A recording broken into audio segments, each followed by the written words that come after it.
Good evening. Scott's off tonight, and we begin at 6 o'clock with new information about what you think of redistricting. That's the Trump administration's push to redraw our congressional districts. So these are new poll results, and they come today, just one day before Vice President J.D. Vance makes a second visit to Indiana in 2 months. 13 News reporter Emily Longnecker breaks down now what is at stake.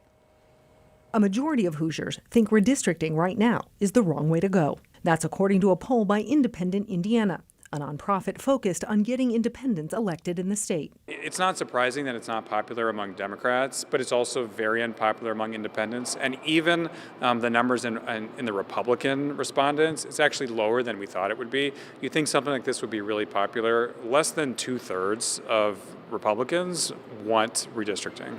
According to the 604 registered voters surveyed, 53% oppose redistricting, 34% support it. The remaining 13% don't know.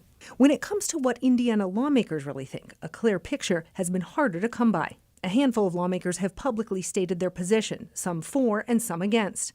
The rest have stayed tight-lipped, even 2 months after the vice president's first visit to discuss the topic with the governor and Republican leadership. Now, a second visit from the vice president on Friday. They still don't have any definite indication that the governor's planning to call a special session.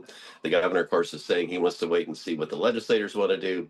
So I think this is putting pressure to get this done. IU political science professor Paul Helmke says he's not surprised by the latest polls results.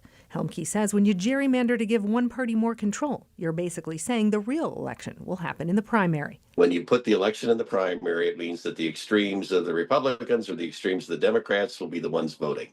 And most people aren't on the extremes. Most people are in the middle. Nobody really knows what's going to happen in terms of the redistricting, whether it goes through or not. But if it does, people, I think, are even more worried about how the voters of Indiana are going to respond. And according to our poll, they're not going to respond positively. That's Emily Longnecker reporting tonight. Now, 2 other notes of interest from this poll that's just out today. The first, 2/3 of Hoosiers surveyed think that it's unfair that independent candidates have to collect thousands of signatures all to appear on a ballot for a congressional seat. Second, it found that most Hoosiers think that straight ticket voting should go away.